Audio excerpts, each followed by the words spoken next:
Assalamualaikum warahmatullahi wabarakatuh. Halo semuanya, saya Giska Apriliana dengan yang nomor 7. Pada kesempatan kali ini saya akan menampilkan materi yang bertajuk Penilaian tes dan non-tes dalam evaluasi pembelajaran. Materi ini sangat penting dipelajari karena proses pembelajaran pendidik tidak hanya mengajar dan menyampaikan materi, tetapi juga harus mengetahui apakah tujuan yang telah dirancang itu sudah tercapai atau belum. Untuk mengetahui hal tersebut diperlukan proses evaluasi pembelajaran. Salah satunya yang paling penting yaitu penilaian atau asesmen. Baik, kita langsung saja ke materi pertama, yaitu pengertian tes dan non-tes. Dalam evaluasi pembelajaran, instrumen penilaian itu secara umum dikelompok menjadikan dua utama, yaitu tes dan non-tes. Menurut FND tahun 2020, kedua teknik tersebut memiliki fungsi yang berbeda tetapi harus seimbang satu sama lain. Kemudian, tes merupakan teknik penilaian yang menggunakan soal atau tugas tertentu dengan standar yang objektif untuk mengukur kemampuan peserta didik. Melalui tes, guru dapat mengetahui tingkat penguasaan peserta didik terhadap materi yang telah dipelajari. Tes bisa digunakan untuk mengukur kemampuan penilaian kognitif atau kemampuan berpikir. Sebagai contoh, guru memberikan soal pilihan ganda atau soal uraian setelah pembelajaran selesai untuk mengetahui apakah peserta didik telah memahami materi yang telah diajarkan atau belum.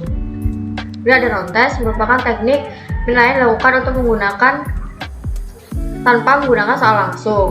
Nah, biasanya itu berupa pengamatan, wawancara, angket, dan lain-lain.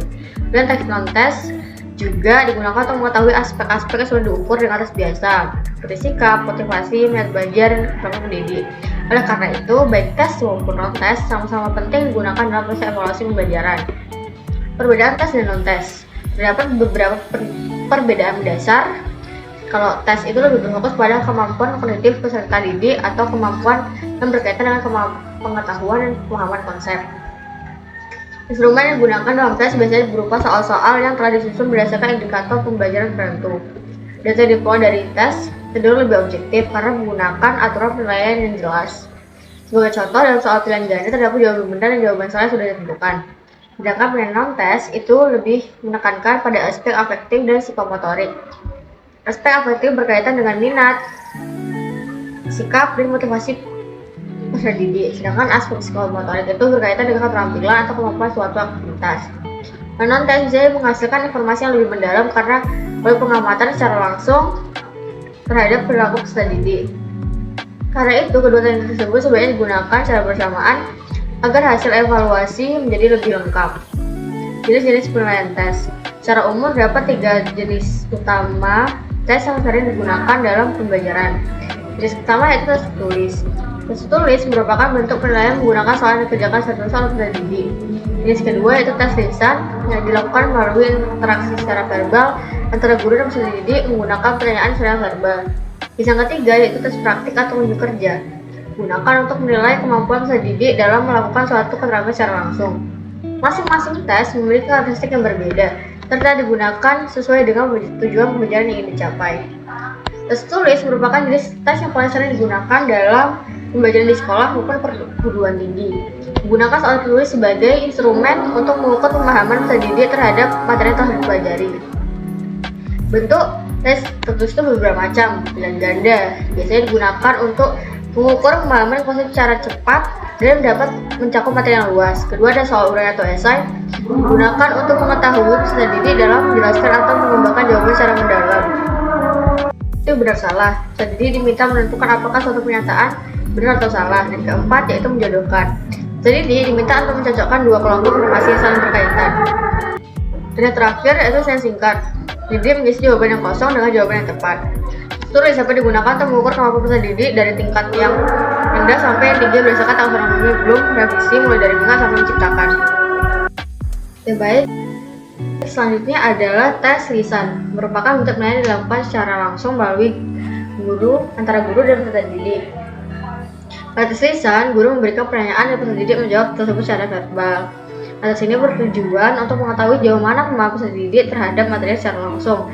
Contohnya kegiatan tanya jawab di kelas, wawancara, dan kemudian ada presentasi yang diikuti pernyataan lanjutan dari guru. Tes lisan itu memiliki beberapa kelebihan. Yang pertama itu guru dapat mengetahui kemampuan peserta didik secara langsung. Kedua, guru dapat mengembangkan pertanyaan sesuai dengan kemampuan peserta didik. Ketiga, guru dapat mengembangkan pertanyaan sesuai dengan kemampuan peserta didik. Keempat, guru dapat mengembangkan pertanyaan sesuai dengan kemampuan peserta didik. Kelima, guru dapat mengembangkan pertanyaan sesuai dengan kemampuan peserta didik. Yang pertama itu guru dapat mengetahui kemampuan peserta didik secara langsung. Kedua, guru dapat mengembangkan pertanyaan sesuai jawaban peserta didik. Kemudian tes juga memiliki kekurangan, misalnya membutuhkan waktu yang lebih lama serta berpotensi menimbulkan subjektivitas dalam penilaian. Karena itu guru perlu nih menggunakan rubrik penilaian agar hasil penilaian itu lebih objektif. Lalu ada tes praktik atau uji kerja. Tes praktik atau uji kerja merupakan bentuk penilaian yang digunakan untuk menilai kemampuan peserta didik dalam menerapkan teori dalam praktik secara langsung. Berbeda dengan tes teori yang lebih berfokus pada pengetahuan, tes praktik lebih menekankan pada kemampuan peserta didik dalam melakukan suatu keterampilan tertentu.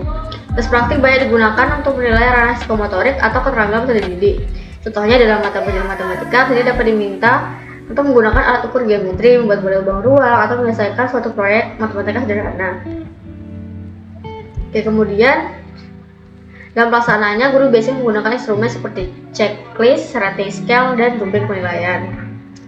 Kemudian jenis-jenis penilaian non-tes. Selain penilaian tes, terdapat berbagai bentuk penilaian non-tes yang dapat digunakan dalam proses evaluasi pembelajaran. Penilaian tes non-tes dilakukan tanpa menggunakan soal secara langsung. Ini bertujuan untuk memperoleh informasi yang berkaitan dengan sikap, motivasi, minat, perilaku, dan keterampilan peserta didik.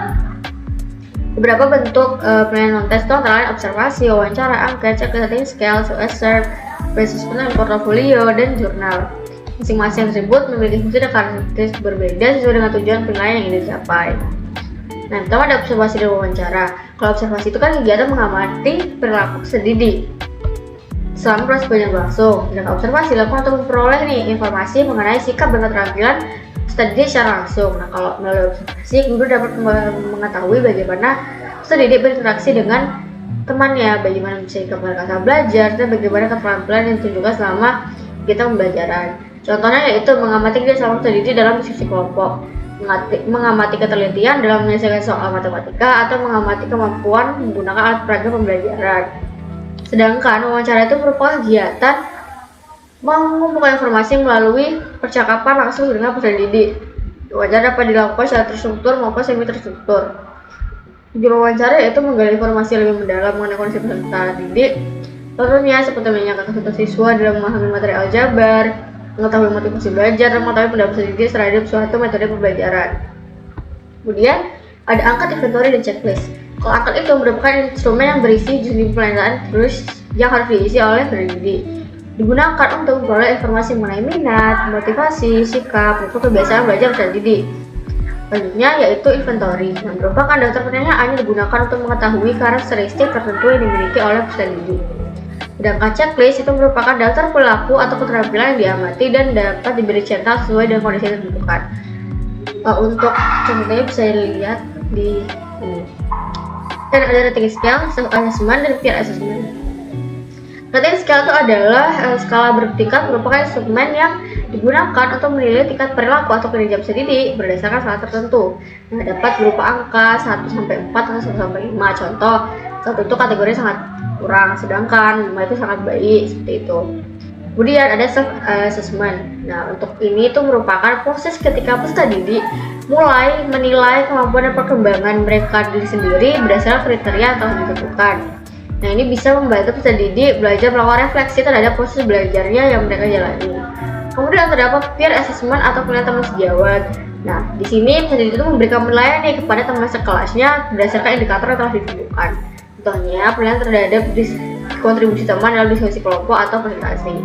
Ada portofolio dan jurnal. Portofolio merupakan kumpulan hasil kerja didik yang dikumpulkan dalam periode tertentu untuk menunjukkan perkembangan belajar mereka. Tidak hanya menilai hasil akhir, tapi juga proses dari waktu ke waktu ya.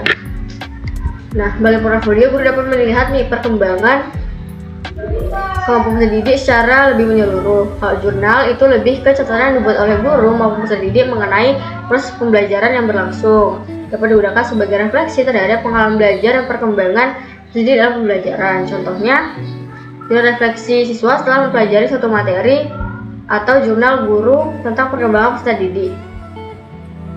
Kemudian, hubungan dengan ranah belajar. Nah, kalau untuk tes non-tes itu memiliki hubungan yang sangat erat dengan 3 ranah, yaitu kognitif, afektif, dan psikomotorik. Kalau kognitif itu berkaitan dengan kemampuan berpikir dan pengetahuan peserta kan. Nah, ini diukur menggunakan tes tertulis kayak pilihan ganda, esai, uraian singkat, dan lain-lain. Kalau afektif itu berkaitan dengan sikap, minat, nilai, dan motivasi. Nah, diukurnya bisa menggunakan observasi, jurnal, penilaian diri, dan penilaian sistem sejawat. Kalau psikomotorik itu dalam bentuk kayak melakukan aktivitas kan, dapat diukur menggunakan unjuk kerja, demonstrasi, portofolio, dan observasi. Pentingnya dan tes terpadu itu, tes itu dapat memberikan informasi objektif mengenai penguasaan materi atau pengetahuan terdidik. Namun, tes juga memiliki keterbatasan karena tidak dapat mengukur semua aspek secara menyeluruh, sedangkan non-tes dapat membantu mengukur sikap, minat, motivasi, dan keterampilan peserta didik yang sulit diukur melalui tes biasa. Kombinasi antara tes dan non-tes akan menghasilkan evaluasi lebih valid, lebih komprehensif, dan lebih autentik. Dengan demikian, guru dapat memperoleh gambaran kemampuan peserta didik secara lebih utuh. Nah, berdasarkan yang telah dijelaskan, dapat disimpulkan bahwa evaluasi penilaiannya itu terdiri atas tes dan non-tes. Tes itu lebih dominan digunakan untuk mengukur kemampuan kognitif atau pengetahuan peserta didik. Sedangkan non-tes itu lebih banyak digunakan untuk mengukur sikap dan keterampilan peserta didik. Nah, penggunaan kedua itu harus terpadu karena dapat menghasilkan evaluasi pembelajaran lebih lengkap dan menyeluruh. Karena dengan adanya penilaian yang baik, ini dapat mengetahui ketercapaian tujuan yang lebih tepat seperti itu. Nah, berikut daftar pustaka dalam misalnya materi ini. Sekian materi dari saya hari ini, semoga bermanfaat bagi teman-teman semua yang menonton. Saya tutup dengan wabillahi taufiq wal hidayah. Wassalamualaikum warahmatullahi wabarakatuh. Bye bye.